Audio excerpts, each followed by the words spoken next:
G'day, this is Ecom Rebel, and tonight I have no cam feed, so you're just gonna have to listen to my voice. Just having some technical difficulties at the moment. Setting up live streams is pretty tricky stuff, so I've been learning lots, and at the moment we're running on PC because we had problems with the live streams being slow. And so, yeah, it was taking too long for the pages to load. So basically what I do is switched over to my PC and I've got it all working and everything like that. And the only thing is the camera is not so great, so I'm going to leave that off and I'll invest in a camera later on, so that's not a problem, so you have to bear with me. However, we have some Bitcoin Cash to give away, so I'm pretty excited about that. Now there's a few people that commented on the last video, so let's check it out.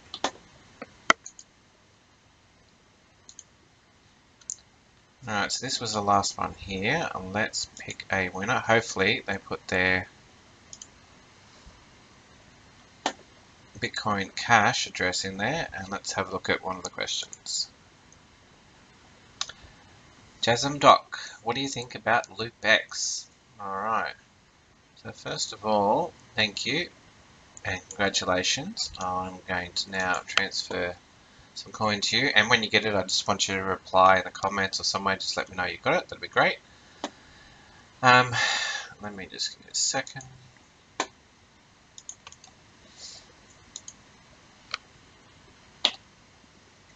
Okay,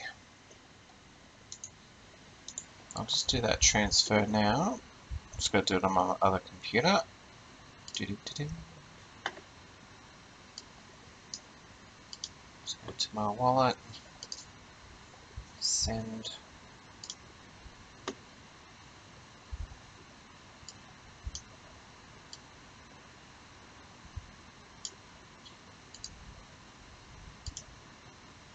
Okay, and I'll be sending about $10 US, roughly. I'm just transferring that. That should come through pretty quick. So I'm pretty pleased we have another winner, and 4-cent transaction fee. I love that. It doesn't cost much at all. So let's click send. Send on that one. Done. Excellent. So you should get that shortly. Alright, so let's have a look at the market today. We had Bitcoins went up about 10%. Ethereum up about 5%. It was a bit higher before. Bitcoin Cash is up, and Litecoin. And you can see from the others, we've got Ripple down a bit, but you know it has went up 328. Cardano and NEM both down a bit. Tron's up another 20%. Like we're up to 18 cents now, so a huge rise from Tron. IOTA hasn't moved much. Nice move on Dash, back up to 1200. And we've got Neo, Monero, Bitcoin Gold, and RA blocks. So it's just having a quick look down the list. So yeah, basically I might go back to that question that was asked before, if I had to remember what that question was. Ah, that's it there. What do you think about Loopx? Well, I haven't come across Loopx before. Let's just bring it up.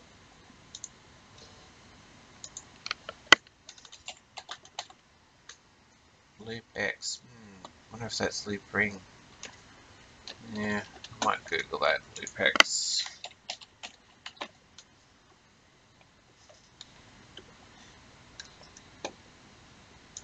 Loopx. Here we go. So it's an ICO.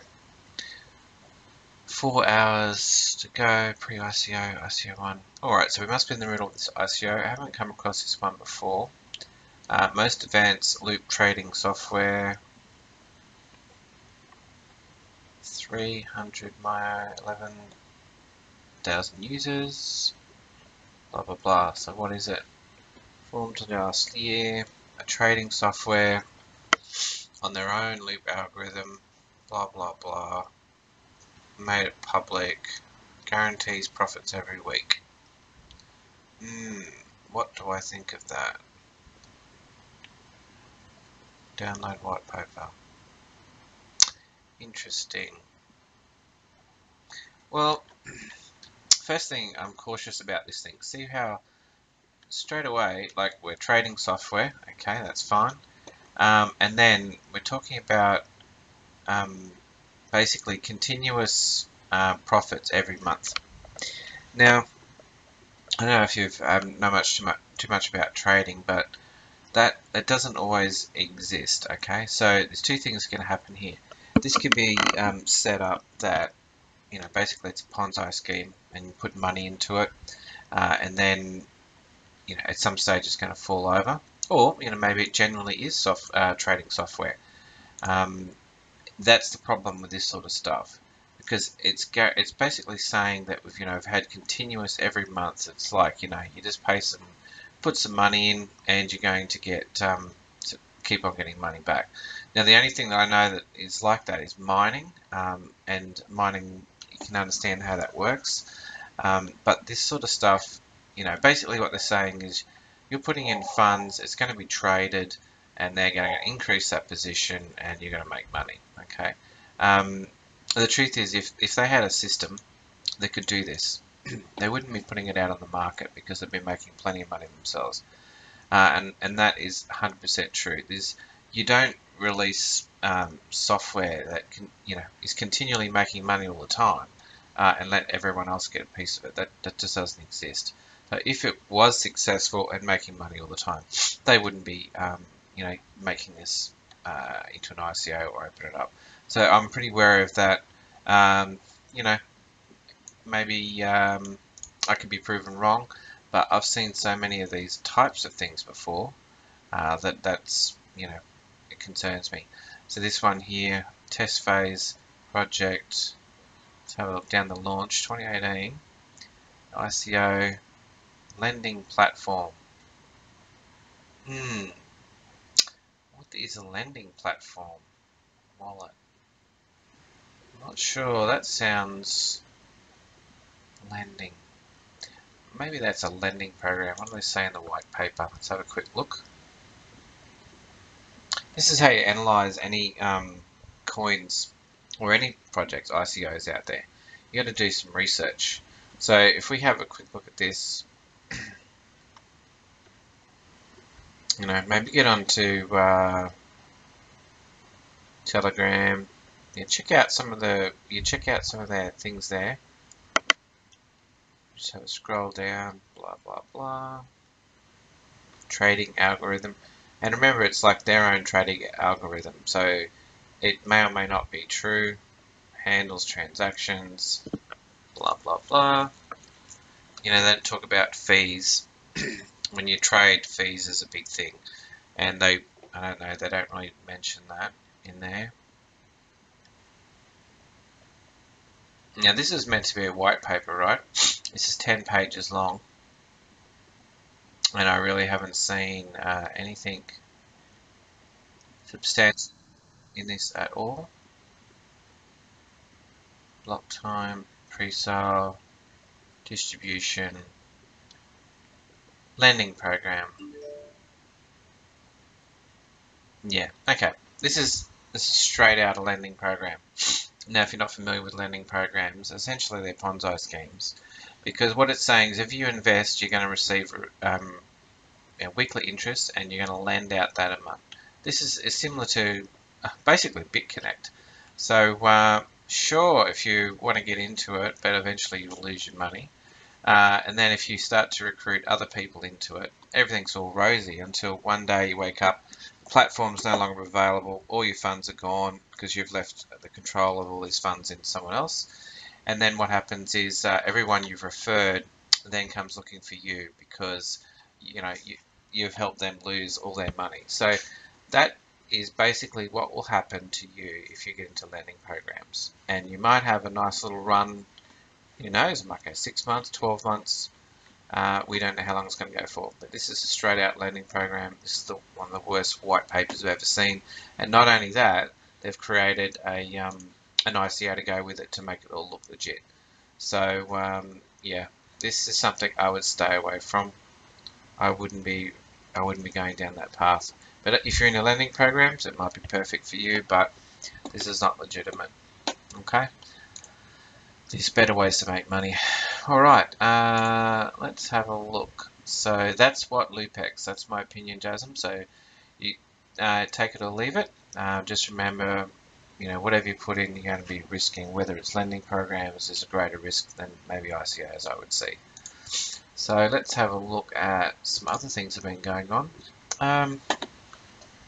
Didn't prepare too much tonight because of trying to get all this up this basically live stream running. So I just want to make sure I got that, and I just want to make sure we picked a winner.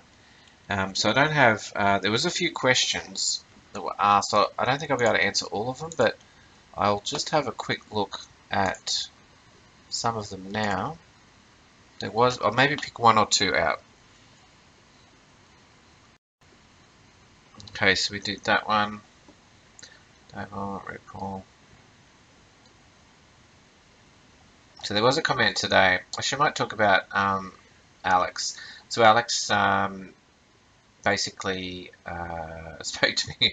He messaged or put a comment here. He said, you should have basically stayed in this project a lot longer. Okay, and he was talking about Power Ledger. Okay, because I sold Power Ledger.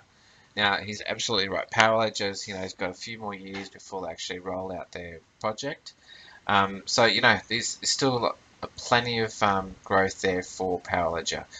It hasn't even, got to, a working product yet.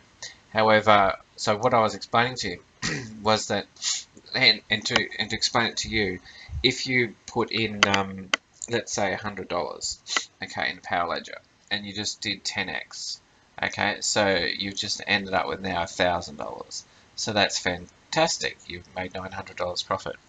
Now you could stay in a lot longer, and it might 10x again, and so now you've got 1,000, and then you might end up with 10,000. It might take a couple of years before it 10x's, or another year, who knows? But it takes time to do those things. Now that's not my strategy. My strategy at the moment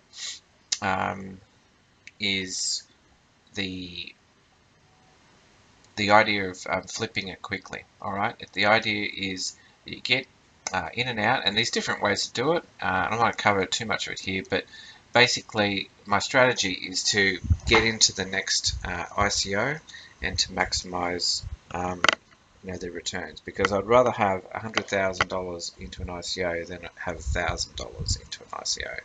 So basically you want to build up so that you've got a fair bit of money that you can put into an ICO, because once you get into an ICO and you're 2x, 10x, maybe even more, 20, 30x, once you get into that, you're like kicking yourself because you go, gee, would have been good if I had another zero onto that. That would have been really good. So in all the ICOs that I've done really well, and my only thing that I would have liked to have done was put more money in. So this is a strategy of getting in and out quickly, so that you can grow that bank account of Ethereum quicker than you could if you just left it there and wait for it. Okay, so I thought I'd just quickly clear that up. I'll just see if we've got any people on board. Audrey, hey Audrey, how you doing, mate? Good to see you online. And so if you've got any questions tonight and you want to ask, I'll try and help you. I'll just keep this one short, maybe another 10-15 minutes. I just want to cover a couple of things I've seen today. There was what was it? I'll just bring up the news.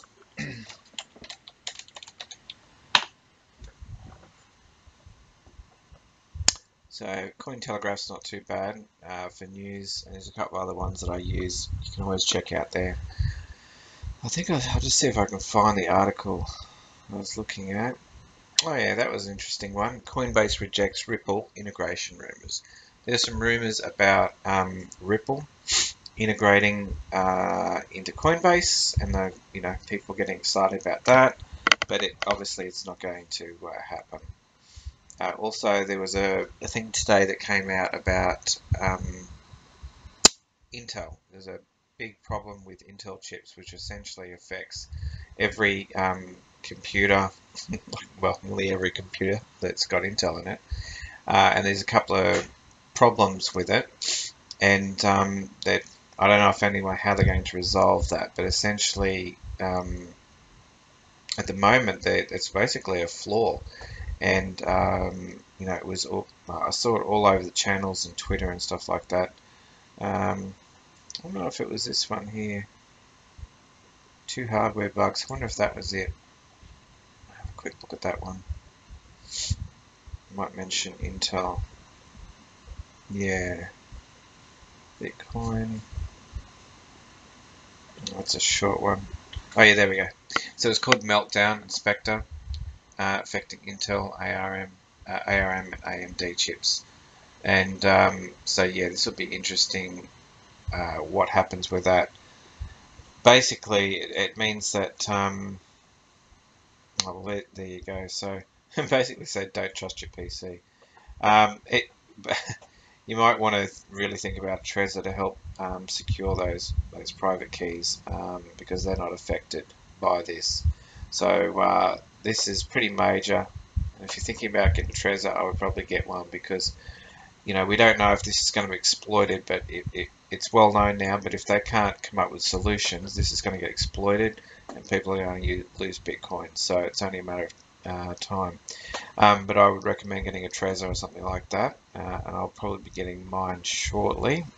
So that was something I saw as well. There was Ripple. They were the two big things. There was a couple of other things I saw, but I don't actually have them on my feed here because I'm on the other computer. I haven't set them up there, but that's okay. And there was, just going back to the cryptocurrency, CoinMarketCap. I think we talked about Ripple, a couple of the other ones. I think that was about it. Yeah, that's all I can think of at the moment with that. What is that website? That's all the crypto news. Okay, yeah, it's called. This is one of them, Cointelegraph. I'll drop that in the in here for you. So that's Cointelegraph. The other one that I use a lot is CoinMarketCap. Alright, so CoinMarketCap. I mean, these are the ones I essentially go to every day. Another one which is pretty good, Bitcoin.com. Now this is Roger Ver's website, so some people hate Roger Ver, some people love Roger Ver. Basically, I'm not really worried about that. It's just the news. Some people might say, well, the news is, you know, it's a bit one-sided, but news, you got to just work out the news yourself, and you got to look to see, you know, if they represent both sides or not. But I don't mind. This is a pretty good site for news, so you can check this one out as well. I'll drop that link in.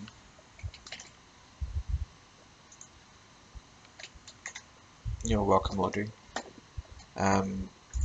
Yes, this is the other one. What else do I see? Anything interesting here? Oh, that reminded me. Yeah, I remember what it was now. There was something that really annoyed me today. I got was getting into an ICO, and I got an email saying that we're not accepting people from US, Canada, Australia, New Zealand, and because I'm from Australia, that means I won't be able to participate in the ICO. And you know, this is probably going to continue on. You know, I would say it's going to happen a lot, and you've got to be wary of it. There's not much you can do about it in terms of participating. So essentially, when you're going to an ICO, you know, they want to know that you're not from a country that maybe doesn't like ICOs, or there's only going to be a problem. So what will happen is when you sign up, they want to know where you're from, and you give them all your details. And if you're from that country, because you have to give ID, it's called the KYC process. But once you give your ID, then they know where you're from, and you won't be able to participate. And I was pretty excited about this ICO, and when I found out I couldn't get in, I was a little bit annoyed. So that was something that you've got to watch out for, and you've got to go through the whole process to discover, that you can't get in. But that doesn't happen all the time. There's a lot that you can get in that your country would be still okay. So that was one thing. And there was another one I saw today, which annoyed a lot of people. And that was actually I'll tell you about it because it's past. Theta token. So this was pretty interesting, Theta token. And it was just a blockchain where they're doing decentralized video. So it was a interesting concept. It's going to take a while to make happen. They were going to do the public sale. However, they did a pre-sale and completely sold out of the pre-sale. And then they decided, you know what, we've reached the hard cap on the private sale. We're going to have no main sale, nothing. That's it. So what they said was essentially all the people that were whales or investors that had large sums of money, we'll take their money, but we're not going to take individuals. And this has consequences, and I've seen this happen to a few other ones before. So just show you something, what happens when this sort of stuff goes on.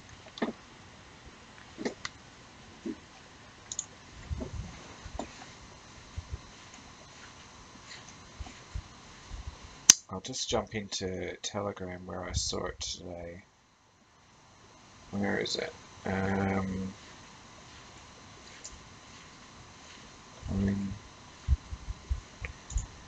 Theta token. Yeah, so they put the little pin message there. Basically, everyone's asking them, why is it cancelled? They wanted to know, was it? And basically, people were pissed. Just nearly every comment, they were not happy. So you will find that all these people that they pissed off because they could not get into this ICO are going to be out there basically not happy about it. And they'll be on, Twitter, they'll be on Facebook, every platform. They'll be telling this, ICO, these people behind it, how much they don't like them because essentially, they've went to investors, they've got their money, and the whole, all this community that they got all the support, then they just cancelled it. And they just took money from basically, large whales or large investors, but everyone else was left stranded. So this project, I'm predicting, is just going to fall over because without the people, with the being a community behind it, these projects are not going to. I don't believe these projects are going to pan out. So that was an interesting event that happened today, and I've seen a few ICOs go this way, and it doesn't. I don't think it does well for them at all because all of the people they abandon, and then they're not really in the community anymore, and so no one promotes it and never gets any traction. So I think they've done themselves a disservice because they've got their money and now they're happy, but no one else can participate. So you'll have to watch for things like that. So anyway, I thought I'd let you know about that one. And what was the what was the ICO? The ICO was it was Theta token. I'll just drop that in there. There's that one there. Alrighty, I think that covers about it for the moment. So we know the story of Loopx, and I think I covered some of the news. So I would recommend getting a Trezor if you don't have one already. I'll be getting mine soon, and I'll do a bit of a review on it so you can check that out. That way you know how to set it up. And what else? Hopefully I will have maybe I don't know, we'll try and get a webcam tomorrow so get that set up because it's definitely working better on the PC as opposed to the Mac because it doesn't have a dedicated video card. So I just need to get the the webcam set up, and we should be right for our live streams again. So pretty excited about that. So now when this live stream finishes and it goes onto YouTube, if you're new to my channel, all you need to do is ask any question you would like, anything you would like to know, or make a comment, like, share, the page. If you want to get notifications, you can just go to my video page, which will be, where is it? Let's go back to YouTube here. Yep, so when you go to the main page, if I can find it, yeah, basically there's a bell icon. So when you go into the channel, you can actually click on a little bell. So you'll see the bell icon, you click on that, and that means you'll get instant notification. Alright, so that's how that works, and then you get a message to let me know that, that I'm online. So I'll just check to see if we've got any more questions before we finish up. Waiting for tutorial on ledger. Okay, well I don't have a ledger, but if I find a good one, I will let you know. I'll be getting a, we'll call it, not the ledger, and then I'll be getting something different called a Trezor. And the Trezor will be this one here, Trezor.io. So it's very similar to the ledger, but this will be the one I'll be getting. So that's, yeah, nice little unit. Now that we've had that Intel problem with the chips being a problem where people can hack into it, another reason why you need something like this. So that last question before we finish up, what are my views about BitConnect? Okay, BitConnect is simply, it's a lending program, right? It's simply just a Ponzi scheme. So I don't know if you're familiar with Ponzi schemes, but essentially more money's got to come in than go out. They've been around for a long, long time. And just if you want to read up about it, you can read the history of a guy called Ponzi that started. It was actually his last name was Ponzi. Anyway, it all relies on bringing money in continually, and then you're paying out less than what's coming in, okay? And they've got to recruit new people to invest money, and if they keep paying out returns and keep getting new people in, then it can keep going. And so all I've done here is I've moved it onto cryptocurrencies, and so instead of paying cash or anything like that, it's going through crypto, which is why it's lasted longer, because normally it gets found out by banks or dealing with large sums of money in cash. And so that's why there's with BitConnect. So it's simply lending. There are some people that have made heaps of money, right? But what happens is they've got their money tied up in BitConnect. And when it finally does disappear, they might have $100,000, $500,000. I don't know what the sort of money they got in there, but a lot. That will just completely disappear, all right? How about you hold on to your own private keys? How about you hold on to your own money? How about you learn some techniques and either trade or get into some ICOs, and then you won't need anything like BitConnect. Or maybe you want to get into mining and actually get in some Genesis contracts, or if you've got electricity cheap enough, maybe set up some mining rigs yourself. But the reason why people are drawn to it is because it makes a lot of money for them, and they think it's exciting. But at the end of the day, you'll end up losing. So just be aware of that. Okay. So that's all good. I think we've covered about it. I'm going to finish up now. We're just about come up with half an hour. So don't forget to like, subscribe, and put your question when this gets posted to YouTube. And make sure you put your Bitcoin Cash address in there so that I can draw a winner tomorrow. And I should be back up and running. It'll be pretty exciting. So looking forward to drawing another winner for tomorrow. And I'll go through some of those other questions that were asked previously as well, and just see if I can come up with some more content for you tomorrow. And I appreciate your questions. Okay, Econ Rebel out. Talk to you tomorrow. Bye.